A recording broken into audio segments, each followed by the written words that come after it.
A drone, as you just saw there, to look at the wider area. Crews have since left this scene. It's unclear at this point if there are more people actually involved.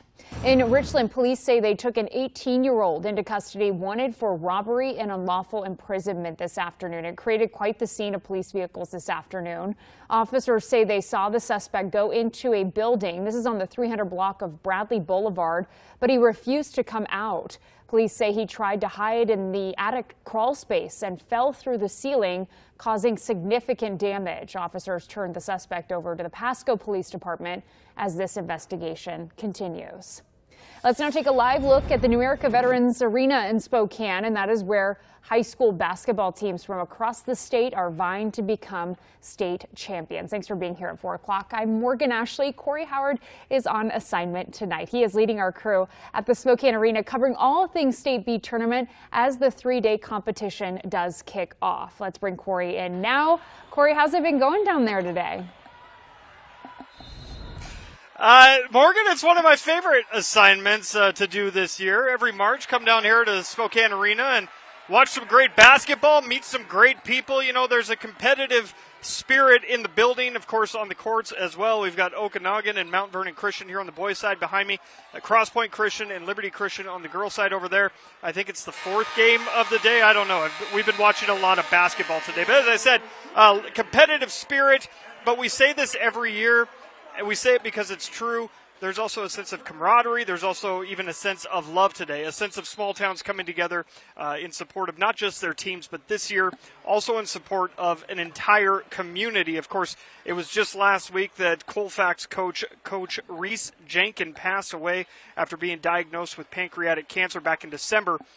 Colfax is here. The boys and girls made it to state. So as small town grieves and mourns the loss of a pillar in their community, they're also finding several towns and teams supporting them by wearing purple. Reardon sporting these all in for Coach Jenkins purple shirts during their warm-ups this afternoon. And pretty much the entirety of the town of Adna also wearing purple, with their team mascot, the Pirates, on the front, and then the purple ribbon in support of Coach Jenkins and the battle he and so many others fight. Ada athletic director and boys basketball coach Luke Salme told me he got to know Coach Jenkins over the past decade or so. Never in the tournament, but at basketball camps, things like that. So when he heard about Coach Jenkins' diagnosis and battle, Adna organized a fundraiser. And when they found out that they drew Colfax in the first round of the tournament on the girls' side, Salmi put out the call, and the town did not hesitate to respond. A pretty cool thing, trying to make the best of a really crappy situation. But, you know, sports can be such a unifying thing. People are good, and people want to do good, and so anything we can do to support these guys in that community, we're all in for. Yeah, just a true testament to what this is all about here. Small towns coming together here at the arena in more ways than one. Now, Adna won against Colfax, so they will be moving on, but they will be doing so definitely keeping Colfax, the entire community of Colfax, and, of course, Coach Jenkins and his family in their hearts as they move through this tournament. But like I said, that was earlier this morning. There has been an entire day of basketball here at the Spokane Arena, and we are not even close to being done. There are more games to be played tonight. Our Noah Bolter has been hanging out here all day as well. Down in the student section, pretty loud, talking to some band members. Noah, how's it going? Well, Corey, just a minute ago, a quarter-beating buzzer beater by one of the boys' basketball teams, Okanagan, down here playing for State B. An exciting first day of action it has been, and we know that this is an event every single year that schools, they give their students the day off in order to attend. Well, Corey, you mentioned it. I was walking by one pep band earlier, and I heard something sound a little bit different from most pep bands. You're looking at it now. Reardon High School has a bass player and 2 electric guitar players hyping up their crowd. Their band director says they've been doing this for the past 3 years since he's been at the school to complement the other instruments and provide a little extra boost for their students by using instruments that feel big for the big stage. It's an instrument that a lot of kids are always interested in, and this is an opportunity for them to explore that interest outside of normal class band. It's unique. Not really a whole lot of people do it, so I just kind of think that makes us different than every other band. Well, and the Reardon band director says this is one of few events year-round where the students are actually able to pull out their electric guitars. I'm Spokane, Noah Bolter, Stop Local.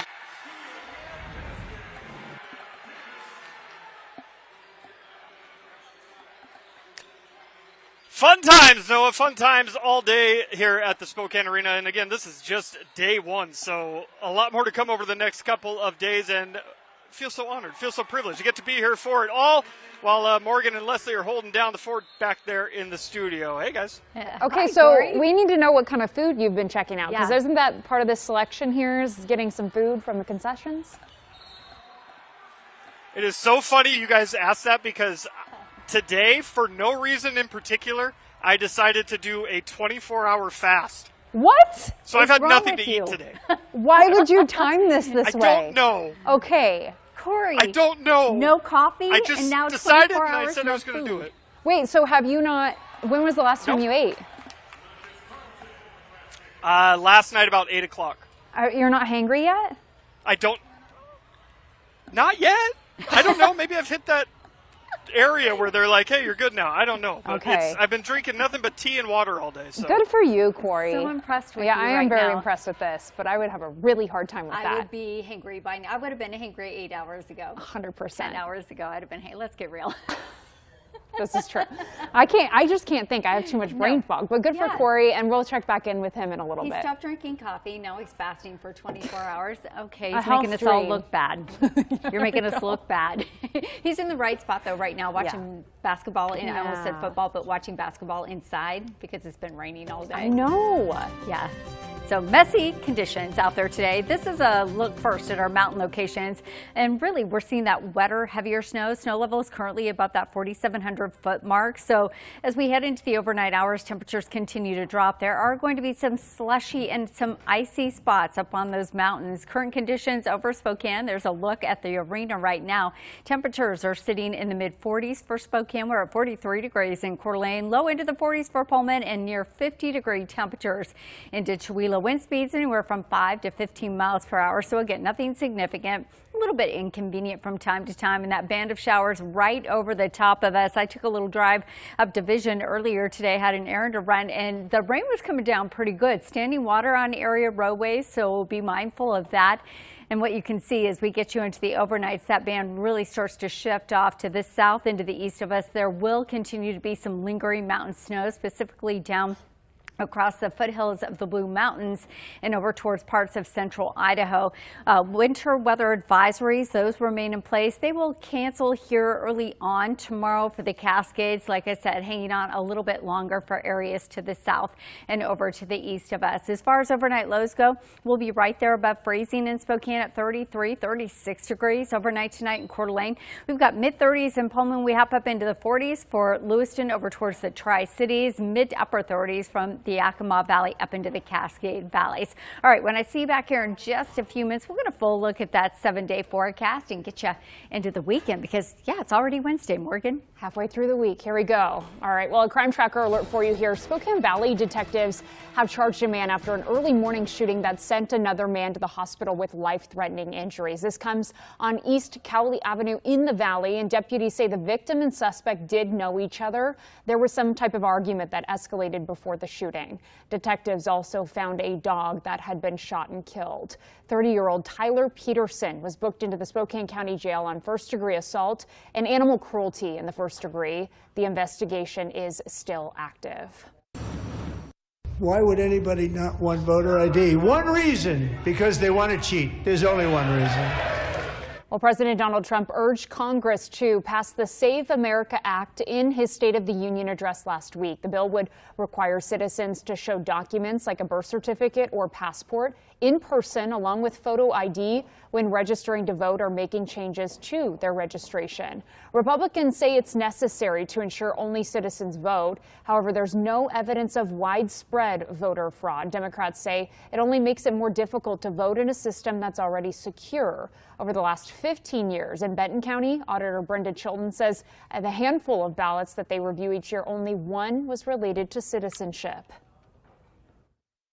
Oftentimes what we see is that people don't understand the process, and that, perhaps it's not okay for your spouse to sign your ballot. And so typically those are the types of cases that we're reviewing and then referring to the prosecuting attorney's office. Senate Majority Leader John Thune says the Senate will take up the bill very soon, but Republicans are still short of the 60 votes needed to break a Democratic filibuster. Well, still to come here on NonStop Local at 4, chickens are causing chaos in a Sacramento neighborhood, and then residents say city officials are just too busy to help. Stay tuned to hear the plea for peace. And we are still covering the State B tournament the first day. Austin Getz is joining us to break down today's games. And a live look over Spokane. Kind of gloomy out there for a Wednesday. We've got that band of showers right over the top of us. When I see you back here, we'll time out the remainder of these showers and let you know what we can expect as we get through the rest of the work week. We'll see you back here after the break.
Well, fireworks may be illegal in parts of our region, even on holidays, but chances are you have seen an aerial display light up the sky on the 4th of July. That's right. Fireworks are also a big part of the Lunar New Year celebrations in Taiwan, but the tradition looks very different from what you might see here. Take a look.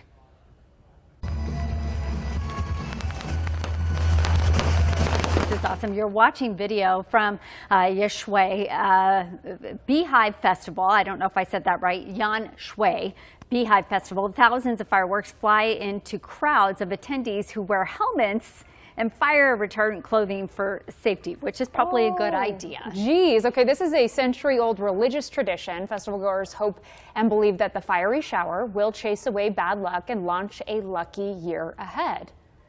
They're just going to get pelted while they do that. I suppose you're on the lucky side if nothing catches on fire. I like that they're wearing protective gear. That is a good thing. There we go. Yeah, I don't think I'd be brave enough to do it without it. No. No. But I do love all the new, all the traditional things that happen around Lunar New Year and the stuff for prosperity and good luck. Yes. And I love all of that And stuff. I like how every country celebrates differently. Yes. I just think it's fascinating. Yeah, traditions are great. So we learned something new.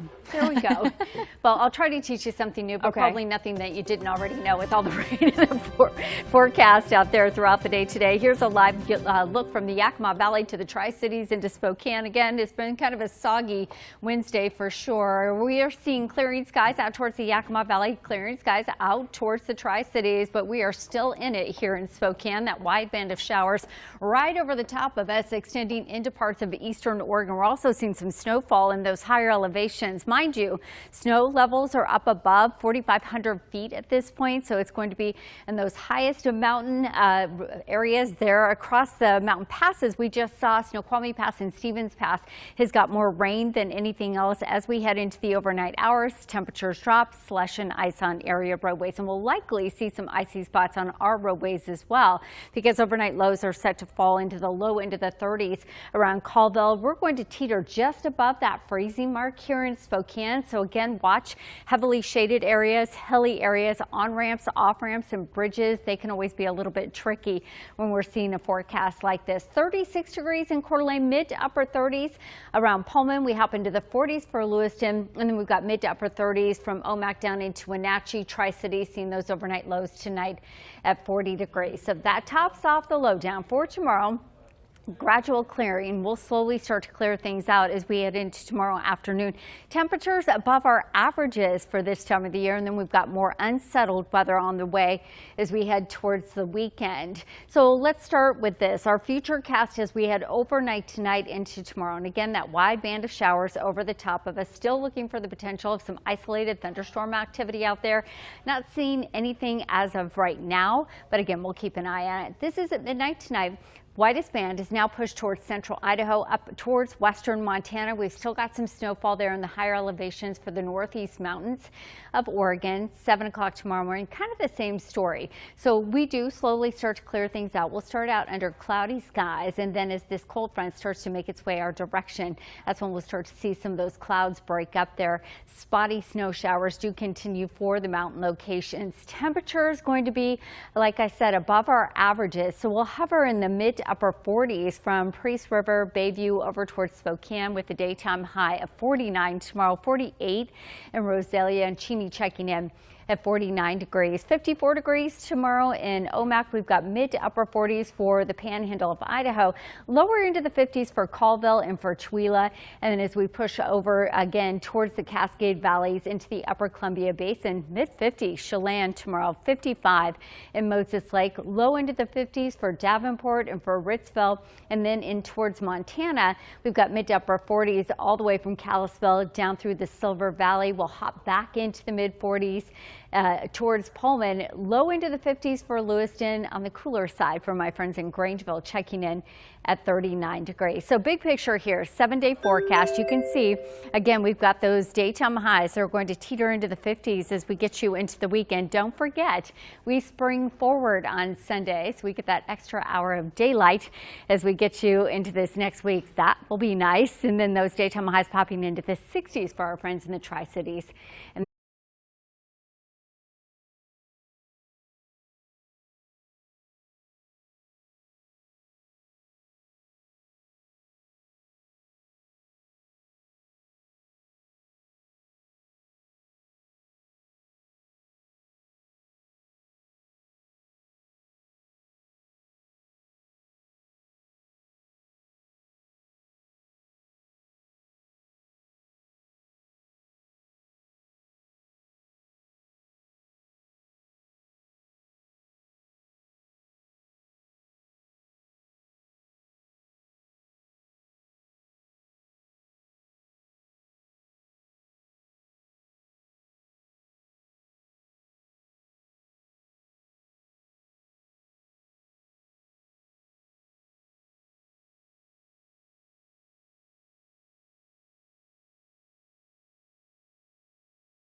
well, residents of one California neighborhood say free roaming chickens have gone out of control. They're frustrated because Sacramento City officials say that they're too busy to help with the birds.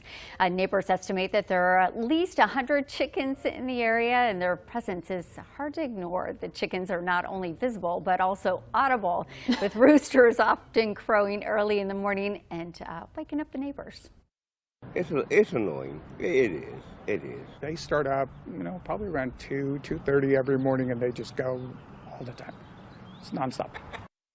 Right? The noise is not the only issue. Residents are reporting the chickens jump into yards, tear up the dirt, and of course they're leaving waste behind. They jump into people's yards and tear up dirt. Also, they're leaving stuff. It's become probably a sanitary issue at this point.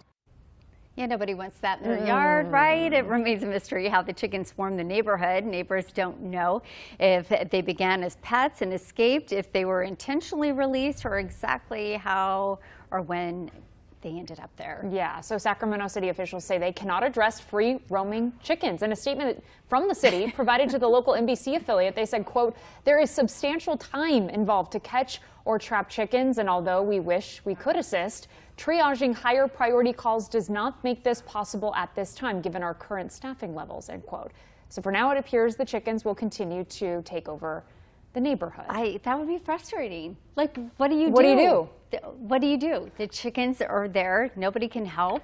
You just go chase chickens around? I happen to have a traumatic childhood memory with chickens. You do? Yeah. What happened? So very quick, I grew up on some property up north of the valley. Our neighbors, our direct neighbors, had a ton of animals. So I'd always jump the fence and go pet the animals. They had a bunch of teenage boys. They locked me in a chicken coop when I was a kid. Oh my gosh. As a joke. And the chickens cornered me into the coop, and I will forever remember like them pecking at me and like making all the noise. I was traumatized. So you were chased by chickens. I was chased by chickens. I'd be traumatized too. And I can be around pets. I love pets or animals, but not chickens. Sorry. I understand. Traumatized as a child.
Live from the Northern Quest Sports Studio. This is SWX NonStop Local Sports. The state tournaments are finally here. All year long, teams put their blood, sweat, and tears into their season for the chance to get to this moment. And win or lose, playing on the biggest stage hardly ever disappoints. Allie Jenkin and the 10-seeded Colfax Bulldogs facing off against 7-seed Adna. This is a win-or-go-home matchup, as are all the games happening today. Adna got things rolling early. Ava Humphrey misses the long ball here, but Riley Beebe is there to collect the rebound and get the downhill second chance finish. Then here's Jenkin, and remember, she had that 41-point night to get the Bulldogs here to the arena. Stays patient, steps back and drills the three. Here it's McKenna Torrey answering, though, for Adna. Drives to the rim and gets the layup to go. And McKenna gains possession and looks up court to Alyssa Carroll here. She'll outrun the defense for the two. Adna gets the win, and Colfax's run, and what a run it was, at the state tournament comes to a close. Earlier in the day, the 6-seeded Liberty Christian boys versus 11-seed Muckleshoot Tribal. And again, these games are win or go home. You're trying to get to the quarterfinal round tomorrow. Liberty Christian, they wasted no time in this one. Nate Grover gets into the post, puts a move on his defender, and gets the basket down low. Then Riker Waveman gets the feed from Trevor Hawk, takes it hard to the rim for two. And then watch here as Hawk will put the moves on in the paint and bank it home as Liberty Christian was rolling on the offensive end. Muckleshoot Tribal trying to climb back into it as Peyton Brown will get one on the perimeter and shake loose from defenders to get to the rim for the nice finish. But it is Liberty Christian winning big. They advance to face DeSales in the quarterfinal round on Thursday. Now, as you can imagine, that is just a small portion of the wall-to-wall action today. We haven't even talked about the tournaments being held in Yakima and Tacoma. We'll have more highlights throughout the night here on NonStop Local, but we'll have all the highlights on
Corey Howard, and Leslie Lowe with content that connects our community.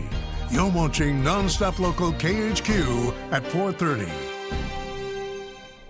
Well, it is day one of the State B tournament at Numerica Veterans Arena, and it is packed with games and, of course, plenty of excitement as it is every year. Good afternoon. I'm Morgan Ashley. Corey Howard's been at the arena for us all day, bringing us the stories behind the action. Let's bring in Corey now.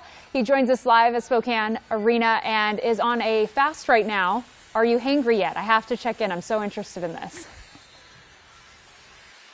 You know, Morgan, I only have, I think I ate 7:30, 8 o'clock last night, so I only have like 3 more hours of this, but maybe I'll continue it through bedtime. I don't know. People don't care about my fast right now. They care about what's happening at the Spokane Arena right now, the State B tournament. Every year, this is such an exciting thing to come and see and witness for yourself, even if you don't have a dog in the fight, so to speak, even if your team isn't here. It's still fun to come watch some great basketball. A big part of State B, not just the action that you're going to see on the courts. Sure, teams are coming to win a state title. That's what you're here for. But for fans, for families, fellow students, they're also doing their part to make that happen. They're making the trip across the state. That takes a lot of commitment, both traveling across the state in some instances, getting the crowd pumped up. That's exactly what the Raymond South Bend Raven Cheer Squad is here to do. Now, Raymond's on the coast of Washington, if you're familiar. It's about a 6-hour drive if you're lucky. That's what Google said. I've driven that a few times, never made it in 6 hours. So if you're lucky, it's 6 hours. But the cheer squad, they're happy to make that trip because this is a big deal for them, too, to be cheering in the arena under those bright lights, because for some, it could be for the final time, their last hooray, so to speak. It's very hard as a senior. Yeah. We have 5 seniors on our team, and it's just kind of hard because it's like this might be our last game. For some of us, this is our first time too, so it's like first and last. Yeah. It's really scary. The veterans are helping out the younger ones. Yeah, most of us have half the team's gone next year, so it's just them on their own. So, yeah, you got some veterans helping out some newbies on their last tour of cheerleading duty. Now, the Ravens actually lost today, so I talked to them sort of at the end of that game, and they are going to make the long drive back to Raymond South Bend tomorrow. Certainly not the outcome that they had hoped for. And they said it themselves, though. It's all just about living in the moment, because just getting to State B itself is an accomplishment. You don't know when it will happen again. They also added, not just for them, but for any cheerleading squad, if they're cheering, cheer with them. They're getting you pumped up. And that's what they're doing here today at State B on day one. Of course, I know someone that is always ready to cheer along with the cheerleaders, and that is Noah Bolter. Noah? Well, Corey, I'm here to talk about the Soliday family right now, a very famous family within the State B community. They go way back from introducing the Reardon High School to their first ever State B championship to now having 3 generations of their family involved in State B every year. And I'm talking about 4 brothers, the Soliday brothers. Take a look at your screen. I want to start by showing you what they look like today. Then you're going to see some footage from back in their playing days. Clay, Larry, Jack, and Ron Soliday played in State B from 63 to 71. Now they attend the tournament every single year for a different purpose, to find sponsors for visiting basketball teams, using their experience from Reardon and their understanding of what this tournament means to small town teams. You know, coming from a town of 400, being able to come in and play in a place that have 12,000 seats in it, pretty exciting. Communities coming together, small town America, and success that goes with that. They're all winners if they get here. Yeah, you create memories that you'll never forget. It's good to have heroes that do good things. Well, Corey, I wasn't around to watch it when they played in the 60s, but if I had been, I imagine their passion couldn't have been that much more passionate than they were here today. I'll tell you this, they're not the only former players who continue to show up year after year just because of how much they care about this tournament and those kids. Live in Spokane, Noah Bolter, NonStop Local. Yeah, Noah, we've talked to so many people today that have the State B is just part of their year. They look forward to it. They plan to be here. Maybe they played here when they were a kid, and it's an event to come down and behold for sure. And from what I understand, Morgan and Leslie, it's a good way to get out of the rain right now because I don't know. When I got here, it was raining. I haven't been outside all day. I'm assuming it's still doing that. Yeah, you're in a good spot, Corey. It's still raining. You're good. He's like, I'm just gonna sit here and I'm gonna be fine. Yep. And I can't believe he's not eating anything, sitting in there with the smell of popcorn and everything else that's going on. That's what I'm saying. It's the whole environment, right? Yeah. It's not only like kids doing it generationally, you did it, the memories, but also like the food and the hangouts. It's so true. Yeah, it is. And hi to everybody who's in town for State B. We always love this time of the year. It's so much fun to celebrate all of our smaller communities that are around us. Yes. Yeah. All right, let's talk about the weather forecast because it has been a soggy one for sure. Live look over Spokane. You can see those gray, cloudy skies. The rain is still coming down. Spokane sitting at 45 degrees. We're at 43 in Coeur d'Alene, 43 as well in Pullman, and upper 40s still hanging on to that in Dechuila. Band of showers right over the top of us. Some of those showers have been heavy at times. We've got some standing water on area roadways and some limited visibilities out there. So please be careful as you're headed out and about. Now the showers will start to clear as we head overnight tonight. However, temperatures drop down tonight, which means we'll see some icy spots. And we'll look at those temperatures here in just a minute. We do have to go through some winter weather advisories. They're in place for areas up across the Cascades, down through the foothills of the Blue Mountains, and then over towards parts of central Idaho. Heading into western Montana, they're going to hold on a little bit longer into the foothills of the Blue Mountains. They'll expire relatively quickly as we head into tomorrow for the Cascades. So again, we'll keep a very close eye on that. Like I said, temperatures though dropping down to just above that freezing mark in Spokane. We're below freezing up towards Colville, 35 degrees in Pullman. Watch those heavily shaded areas, hilly areas, on ramps, off ramps, and bridges because there are going to be some icy spots out and about as you're headed out on your morning commute. When I see you back here in just a few minutes, we'll get a full look at that 7-day forecast. And Morgan, hey, we spring ahead this weekend. No, I remember that when I saw the 7-day forecast yesterday. That was my reminder. There we go. All right, well, coming up on NonStop Local at 4:30, snowfall totals have been underwhelming for much of the region, but could that change? Justin Spinney has more. And we are still covering the State B tournament. Austin Getz is joining us to break down today's games. But first, the topic of breakfast causing some controversy. Some want a full feast, others just want coffee, or if you're Corey, you're not doing anything. That's our question of the day. What is your approach to breakfast? Go vote on that poll right now. You can scan the QR code there, and it looks like what is ahead is too small for me to read. Eggs and protein. There we go. Perfect. We're back right after.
And welcome back. Boy, it has been an interesting winter for sure. Much of our region has seen lower snowfall totals this winter, but there's still a chance for more snow as we head into the month of March. I'm kind of laughing a little bit with that, but yes, probably still a little bit of snow. My good friend meteorologist Justin Spinney is tracking Spokane specifically, giving us an outlook for the rest of the month.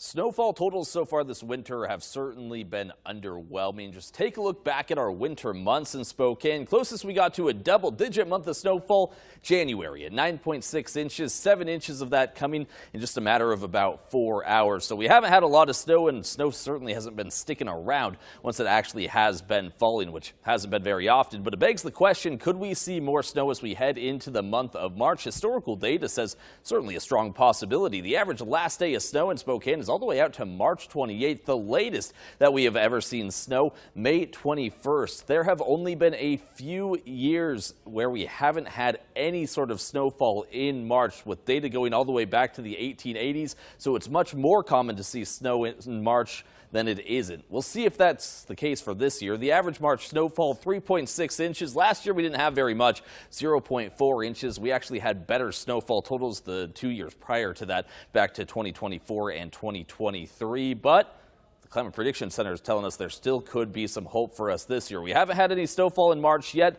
Definitely still a lot of months to go. 6 to 10 day outlook, so we're looking toward the middle and end of next week, is showing us above average precipitation. So that's the first ingredient we need, is the moisture. The second ingredient we need to turn that moisture into snow. It needs to be cold out there, and that 6 to 10 day outlook is leaning toward below average temperatures. Just for perspective, the average temperatures toward the middle and end of next week in Spokane are in the mid to upper 40s for our highs, lows down around the low 30s. So could see those low temperatures dip down into the 20s at times, and if we time those systems out just right, late night, early into the morning, we could have more snow on the way if this 6 to 10 day outlook comes to fruition. So not all hope is lost when it comes to the potential of more snow here in the month of March. All right, my friend. Well, fingers crossed, that's for sure. We've certainly seen the rain showers out there for the valleys, and we are still seeing some high mountain snow as we head through tonight and into tomorrow. This is a look currently at the Yakima Valley, Tri-Cities, both seeing, again, a break in those showers. Spokane still all in it with temperatures sitting at 45 degrees. Satellite radar, you can see that band right over the top of us. And as we push forward into the overnight hours, we'll continue to watch for showers to shift off to the south and to the east. Now, overnight lows are going to dip down there tonight. 31 in Colville, 33 in Spokane, 36 degrees overnight in Coeur d'Alene, mid to upper 30s and 40s to the south of us. So Pullman at 35, 40 degree temperatures tonight in Lewiston. I'm worried about these temperatures right here with all of that moisture. Temperatures dipping down to just below freezing, just above freezing. Does mean we'll see some icy spots out there for sure. 34 in Omak, 38 degrees overnight tonight in Wenatchee.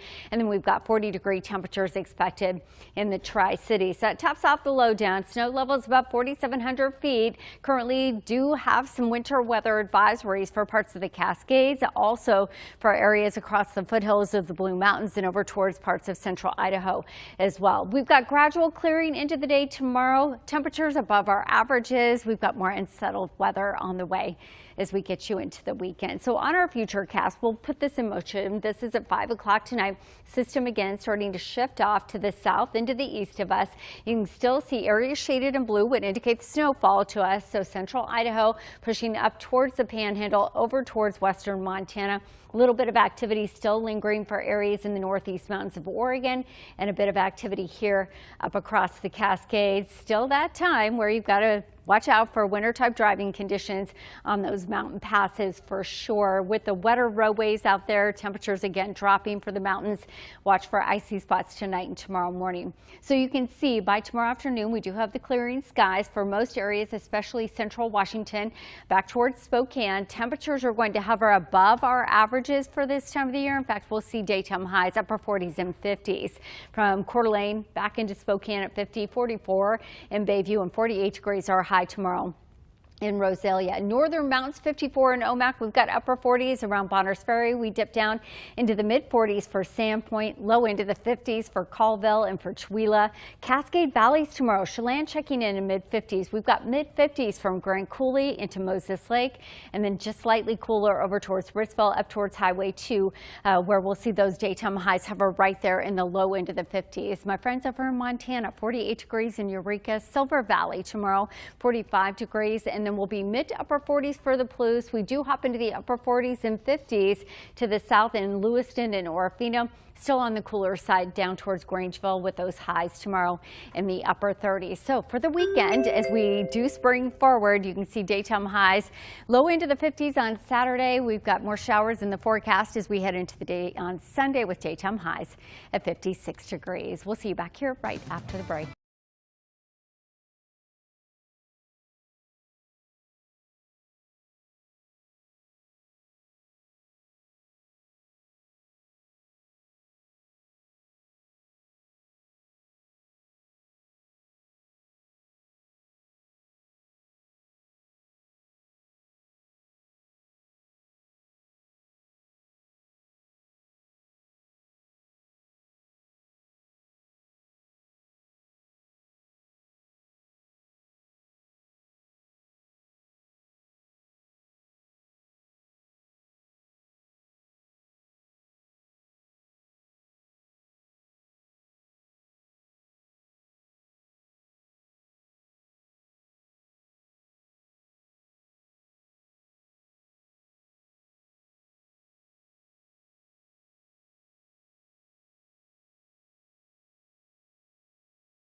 Okay, historically speaking, it's been called the most important meal of the day. We know that's partially marketing, but breakfast is often skipped due to busy lives, lack of hunger in the morning, or as a weight loss strategy. Yeah, a new look at breakfast habits is raising questions about whether you really need that first meal of the day. Registered dietitian Julia Zampano with Cleveland Clinic says breakfast can help with focus, blood sugar, and appetite for some people, but it all depends on what works best for your body.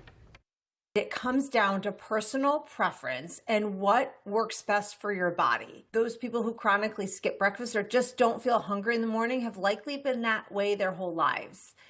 Those who wake up hungry and ready to eat, again, physiologically, that's what their body is telling them. Ano says if you do eat breakfast, go for protein and fiber, not just the carbs. She recommends pairing fruit with protein to avoid blood sugar spikes. Everyone seems to really take a different approach when it comes to breakfast, and it's bringing us to our question of the day. So we sent out this poll this afternoon asking about your breakfast routine. And here is what we have. It looks like 22%. We have a tie between coffee and eggs and protein. Yeah. And then I eat when I'm hungry. What are you? Are you a breakfast person? I have evolved. I historically have always been a breakfast person. Yeah. And then I went through a period where I was trying to lose some weight, and so I was just doing coffee, and then I found out that was really bad for my system. So now I try to do a little bit of protein and coffee, like pair them together. So you're in the higher percentages here. Yeah, I've evolved. But the eat when I'm hungry, I understand it, because some mornings I do wake up and I'm like, nah. Yeah. I'm not usually a big, sometimes I'll wake up and I'm hungry, I'll eat. And then most of the time I eat when I'm hungry. Also, the people that said last night's leftovers, that's killing me. Especially if it was pizza, right? I was going to say, is it? Yeah, so I've seen, and I've never done this because I don't know, I have a thing against it, but people putting like eggs on pizza, like trying to repurpose it in the morning. Oh, no, I bet that'd be good. I'm sure it's delicious. Yeah. But I feel like it's offensive. You do? I don't know. I don't know. I think it sounds good. I mean, I've had egg on pizza before. Right. It's like, it's definitely a thing. It's a thing. But you're like, don't ruin the pizza. I'm also, but I just talked to somebody about this the other day. I'm somebody where if I have stuff on a plate, I don't really want it to touch. Oh, okay. So I think it's probably... It's kind of that. It's that. Yeah, my sister's the same way. Really? Yeah, everything has its own little space on the plate. Yeah. And don't touch. Don't let them touch each And then other. I eat one thing at a time. Like, this always comes up every Thanksgiving. They're like, Morgan eats all of her turkey and then all of her mashed potatoes. I'm like, so you don't mix it together? Sometimes, but not by like, not unless I'm like consciously thinking about it. Yeah. Yeah. I What think about that you? I mix everything together usually, but I think that's because I'm a mom. And usually, this is how you get food. This is how it works. Moms, you eat when you can, as fast as you can, and most of the time that just means mixing everything together and go. You got 2 seconds to eat. Maybe my ways will change. We'll find out soon, right? Okay. We're going to take a quick break. We're back right after.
Live from the Northern Quest Sports Studio.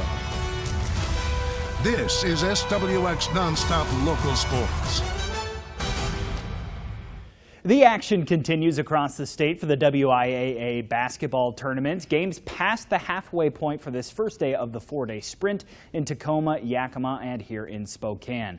To the arena we go, where the 4-seed Reardon Screaming Eagle girls took on the 12-seed Raymond South Bend Ravens. Here's Denise Waters working hard down low. She's got moves, she's got buckets as the Screaming Eagles are on top, plus the foul. On the other end of the floor, Cassie Koski waiting for her shot off the inbounds. That's a pretty good inbound play. Just run that, automatic. Then Madison Sand glides through the defense here to lay it up and in, making things look easy. But how about Reardon with the oldest play in the book, the old give and go. Rylan Green to Chasen Waters. That's good for 2 more. Reardon wins a close defensive battle, and the Screaming Eagles are headed on to the quarterfinals. They will face Brewster tomorrow. Davenport girls trying to stay alive, facing elimination. They needed a win over Mount Vernon Christian to get to the quarters. Fast start for the Hurricanes. It was senior Avery McCullough who scored 5 of the first 7 points for Mount Vernon Christian. But the Gorillas got it rolling, and it was Glenna Soliday who would get hot. Takes her time, lines it up, buries the 3. She had 12 points in the first quarter and 25 for the game. More from Davenport, and this time we're going defense to offense. That is Charlotte Soliday with the steal, gets it ahead to Glenna, and she goes right to the rack for 2. Davenport went on a 17-1 run to close the half, as the Gorillas win it and advance to the quarterfinals, where they will face Northwest Christian Thursday at 2 o'clock. Now, as we mentioned earlier, that's just a small portion of the wall-to-wall games today. We haven't discussed the tournament in Yakima and Tacoma. We will have those highlights later throughout the night, but we'll have all the highlights by the end of the night on our website, swxlocalsports.com. We're back.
Well, across Washington state, a new patrol is taking flight in Oak Harbor as the city tries to keep seagulls from making a mess downtown. The seagulls have been leaving droppings on businesses and streets. City crews are now using a Harris hawk named Mantis to scare them away. The patrol started on Tuesday. Cole Sarad with Sky Patrol Bird Services says Mantis will fly 3 days a week until the end of July.